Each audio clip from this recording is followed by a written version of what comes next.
What was your first racial experience?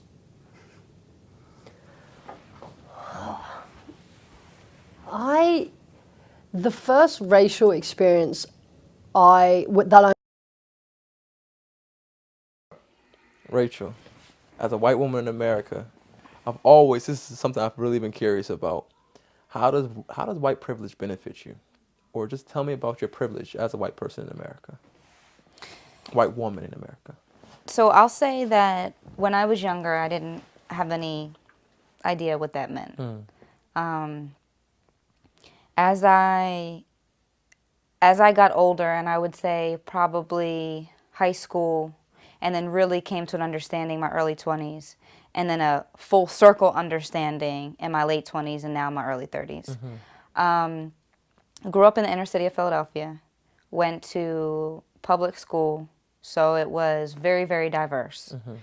Same amount of blacks as whites. We had a few Asians, a few Indian kids. That was that. Okay. There was no, from what I experienced, from what the teachers showed, there was no separation. We had black teachers, we had white teachers. Okay. From my perspective, the black teachers didn't treat me any differently. The white teachers didn't treat me any differently. The white teachers didn't treat the black kids any differently. And friends didn't feel they didn't feel otherwise. They felt that it was all the same.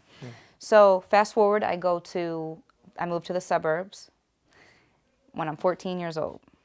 I'm a white girl moving to the suburbs. I should fit in, right? I stood out like a sore thumb. I didn't like it. It was a complete culture shock for me. Complete culture shock. What is it that made you like stick out in this environment? Because I wasn't black, so I didn't fit in with the 8 black people that were in my school. Okay. There were probably like 20, but Right. it seemed like 2. Yeah. And I didn't fit in with the white kids either because I wasn't their version of white or whatever they wanted me to be. I wasn't a cookie cutter. I didn't look like this. I didn't dress like this. I didn't talk like this. Okay. Plus I'm from the city, so then they're really looking at me like, who's this white girl? So, and that was when I first experienced like, oh, there's no black teachers in this school. And there's like a handful of black kids. Okay. And all the white kids are treating the black kids differently, and the white teachers are looking at the black kids differently, and I'm somewhere caught in the middle, and I'm really confused. So that was my first experience. Would you say you were confused because you identified with the black culture? Yeah, most certainly. Most certainly. But you were in this space where most you certainly. were. So, right, exactly. Like I definitely identified with the black culture, black community. Like when I was in Philly, all my friends were black. I had 2 friends right around my neighborhood, and they were white. But the rest of my friends were black. And so there was, and I wasn't like anti-white people. Right. It was just like who I went to school with, like the people that I was friends with just happened to be black. Right. The 2 girls in my neighborhood, they were white. They just so happened to be white. It wasn't like, oh, I'm going to pick you out. You know what I mean? So experiencing that, I don't know, it was so unique. It really was. And I didn't understand it. So then when I started dating, I dated black women. Okay. And so I'm 31 now, and I remember probably at 25 or 26, I'll never forget this. I was sitting in the car with my parents, my mom and stepdad. And my mother she turned around and she said to me, "Do you not like white people?" And I was like, "What? Where is this coming from, Mom?" She goes, "You don't date white women, you only date black women." And I said, "Well, Mother," I said, "I don't have anything against white people." I said, "But when it comes to dating or me wanting to be with someone," I said, "to me, there is nothing more beautiful than a black woman." And so she was looking at me like really crazy, like, my daughter is crazy. Right, like, that's crazy, yeah. But having a conversation with a black woman or a black man, they're like, "You're right. Yeah. There is no one more beautiful than a black woman," right? Yeah. So, I remember, in my early 20s dating this woman who, she was very, very light-skinned. And her mother was very, very light-skinned. Okay. So when her mother was a little girl, a lot of people thought she was white because she was so light. Okay. Well, her mother was black, even though she was really, really light. Her mother was black. And the father was much more darker. So back then, they thought she was white. They saw him as black, and they thought that it was a black guy with a white woman. Wow. So that created a whole lot of negative connotation associated with being white for her and that family. Okay. So then when I came along and she's like, hey, Mom, I'm dating a white woman. She's like, you're gay and you're dating a white woman? Like, what the hell? Right. So it's been, from my position, it's been an interesting kind of dichotomy, right? Okay. I'm white, I'm gay, I'm different. People label me with all these different things. But at the end of the day, when people break it down, I'm white. Right. And in this society, in this day and age, especially in this country that we live in, because of the color of my skin, I will have 10 times more privileges than you will. And that's a fact. Not only just in this country, but around the world. You're right. You're right. But specifically here, Yeah. you know what I mean? And it's sad. It's really sad. So, you know, I think to myself, how do we change that? You know what I mean? How do we change that? Education. Right. Education is something that I truly believe, not just with race, but with everything. You know what I mean? I think that knowledge is power. The more that we know, the more that we can educate, the more that we can tap into someone's heart and soul to get them to see the humanity in someone, as opposed to seeing me for the color of my skin, you for the color of your skin, what you have to offer, what your financial status is. I think things will change. But I ultimately believe that until the powers that be in the white community start to become more open, until you have those rich old white men that are willing to come and sit down at the table with a young black man as yourself, you know, an entertainer. You know, I think until they are willing to really open their eyes and see what is happening, and not do it because there's a dollar attached to it. You know, do it because that's the next best thing to do to press humanity forward. Because whether you're white or black or Asian or Indian or purple or yellow, if it's separate and it's segregated and we're divided, you're only going to get but so far. History repeats itself, and it's shown time and time again that we evolve and we get to a higher level of life when we do things together.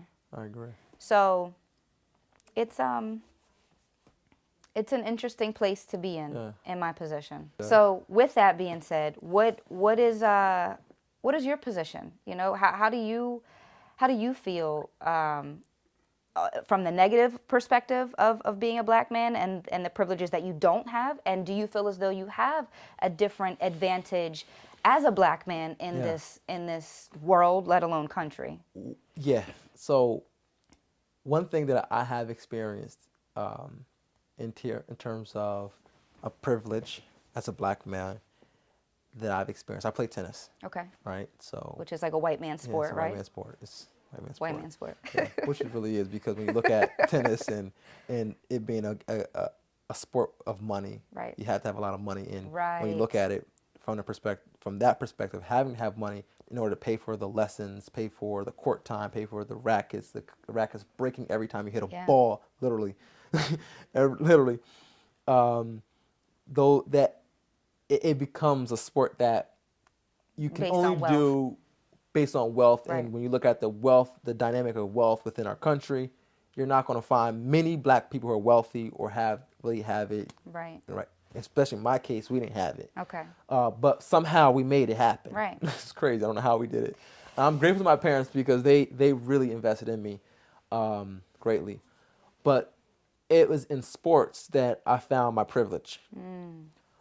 Because I was a black man and I'm more athletic, perceived to be more athletic because I'm black, it was automatically equated that because I'm black, I'm athletic, and I can do these things because I'm black. And that allowed me to get into spaces instantly because you typically wouldn't be able. Because I'm athletic. Okay. I have this ability to play the sport, and because I have the ability to play that sport, I was able to get into spaces that would normally wouldn't get me into unless I had that ability. Okay. Okay. So my privilege that I learned to use my privilege as a black man in that space, Okay. in the area of sports. But that's the barrier I'm trying to break. The barrier that's been my mission to break is to create a space where we don't have to just do it in sports. We have the ability to do it in all facets of life. It doesn't just have to be a basketball player, a football player in my space, a tennis player. Because I'm athletic enough, I can jump the way I jump. I can hit a really good serve. I can hit my serve at 110 miles per hour because I can get up fast, high enough because I'm athletic. And Right. I can chase the ball down. I can do these cool things with the ball. You know, like I want it to be something where my mission rather is to make it that we can have that same perspective of us in other areas. Okay. And I guess that goes on my thought or my concept, my belief that we have to become so good at everything that we do, whatever you do. You just have to be so good at whatever you do, and so that we can break that barrier, and we can have those privileges in all aspects of life. And I honestly don't feel like there's a problem with privileges, because at the end of the day. But let me correct. Let Yeah. me make sure I'm clear on what you're saying. So you don't have a problem with people having privileges or people having certain advantages. But when it comes to race or wealth, with certain statuses, do you believe that? In all honesty, I feel. I guess that's where I try to keep a balanced view on all of it. Okay. At the end of the day, if we're in a continent that's controlled by black people, I like to think about, when I look at privilege in today's times, I look at the privilege that took place 500 years ago, 600 years ago in West Africa, across the African continent, when there's a white man coming across the continent, when there's nothing but wealth and riches all over and knowledge, and he's coming through that place trying to get that information. I can only imagine in certain spaces where he wasn't welcomed. Of course. Right? So when I look at it from that perspective, I say, all right, human beings, we go through this back and forth. Right? And everyone deserves their time. But at the end of the day, I think based on our experiences and what our perceptions, of course I want the privilege to be in my court, because I want to be able to benefit. Right? So when I look at that, I don't get mad at white people anymore for having these privileges, because I understand that you want to just be able to enjoy life to the best way you can possibly, benefit, enjoy your life, right? Because that's what you want to do. And at the end of the day, I want to do the same exact thing. So in order for me to do that, I have to create ways to do it. Now, unfortunately, throughout time, right, when they created these systems that allowed them to have the best life that they could have, they also created systems that didn't allow for other people to flourish. Okay, so that's where I was getting at. And that's where the problem lies. Correct. And as you said earlier, you mentioned the wealthy, old white people, white men, not white people, white men. White men. Who are benefiting from this. And of course, they want to keep that there because they want their kids to continue to flourish.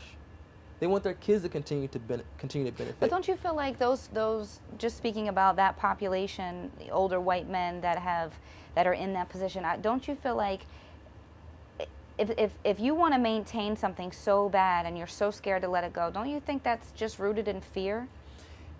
It is rooted in fear, and this is I guess this is where it comes in my idea of culture, or my problem with culture.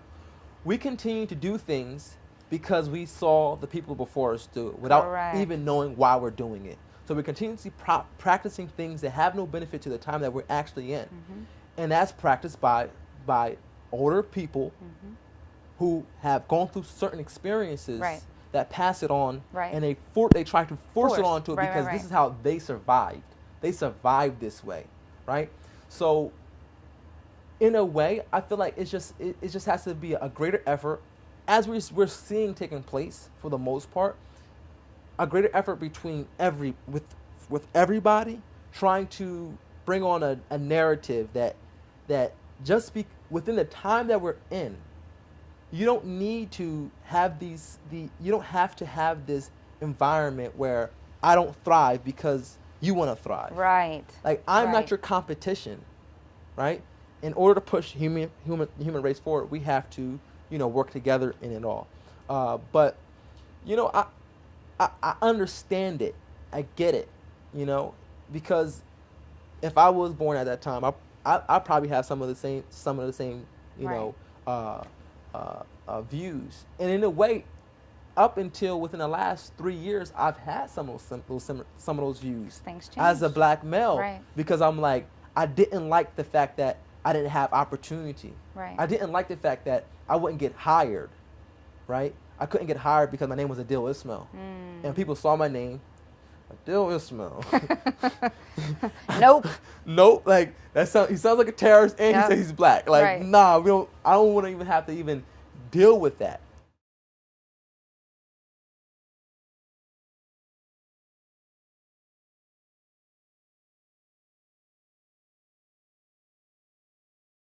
It's the idea of love one another, but like be kind and be friendly and actually invest in another human. I think so often we assume that people are not people, they are things. Because you are Catholic, you are no longer a person. Because you're a Muslim, you are no longer a person. Like, understanding that there are people within these designations that have kids that just like you, that have a dog just like you, that try to go home to their family at night, that want to put food on their kids' table, that want to whether want to see the world or just see to another day. And we so often don't extend the courtesy of believing that people exist within those classifications and that they have lives. So I have been fortunate to have friends from a different variety of lifestyles and beliefs that remind me regularly that you're not just this designation or category, you're a person with a life and goals and ambitions and habits and routines, and you wake up and you put socks on, and like those are the things that we forget, especially in the state of the world today. And life has become surrounded by, and 14 people died and 22 people died, and so casual rather than thinking of, and they drove their car to work every day. That was part of their story. Or like somebody was waiting for them to get home, or they walked their dog in the morning. We just have taken the humanity out of each other. And I think that is something that needs to be highlighted and embraced, and get to know people that are different than you. A friend of mine was giving a talk about race at his college, and he was like, what would you say to people? I would say, if you leave college and you don't know somebody who is different than you have failed completely. If you live this life and you don't know anybody from different backgrounds than you have failed. You have not done it right. That's what I think. Yeah, I agree. And it's beneath the surface relationships that people have to actively seek out. Because it's just a huge difference to have a work colleague as opposed to, how many people that are really different from you have been in your house and broken bread with you at your table. Like that distinction, and that's where people need to be vulnerable. And I think, so I would say there's two things we need. We need a greater sense of humility and a reduced sense of fear. So the humility that allows me to truly listen, not judge, and not believe in any way that, as you're saying, that I'm above you or beneath you or trying to put us on some linear scale, that I'm just trying to evolve, you're trying to evolve, we all got our stuff, and not make assumptions. But I think that takes a different level of humility than, particularly in this country where, not just this country, because I think unfortunately some of the worst part of American values have really permeated a lot of other parts of the globe, where it's okay to stomp your way to the top. If you get to the top, if you're near the top, fighting your way to the top, if you do what you got to do. And that mentality, there's enough of that we accept, that takes away the humanity from all of us. And so I have to bring a level of humility to every conversation. That with that humility comes respect and real listening, I think. But the other piece that I think is newer is the fear factor, and I think the 24-hour news cycle has compounded that. And I think that there's, I think politicians for centuries have used fear as a controlling device, but I feel as if perhaps it's more global now in terms of the degree to which so much of our negative energy towards other human beings starts from I'm afraid that, and fill in the blank. I'm afraid you're trying to take something from me. I'm afraid that I'm not gonna be happy if blank. I'm afraid. So I just think fear drives so much of our decision making and emotions in a negative way that makes the other person turn into an object that is impeding my ability to accomplish what I want, rather than another human being. And I think that's, I think all of us, if we could continually ask ourselves, and I know I need to do it more, just what am I afraid of? Why am I acting this way? Because I'm afraid of what? Well, and I often make the joke of, like, I didn't know any Jewish people growing up. I think also the thing is, like, you have to go out of your way in some regards to actually do that. Like, I wish that was something that was a part of my life earlier, but, like, in order to, like, actually understand and actually be more empathetic, you sometimes have to go out of your way to find and meet people. And that's being vulnerable. I didn't say that. But like, in order for me to be vulnerable, I got to overcome my fear. And most of us are not willing to, like, take the chance of. So going back to this, take the example of the dinner, like, invite somebody over for dinner who's really different from me. Oh, well, that took some vulnerability, and I was afraid they'll reject me, or they'll think I'm weird, or they'll be like, whatever, or when they come into my house, we won't get along, or whatever it might be.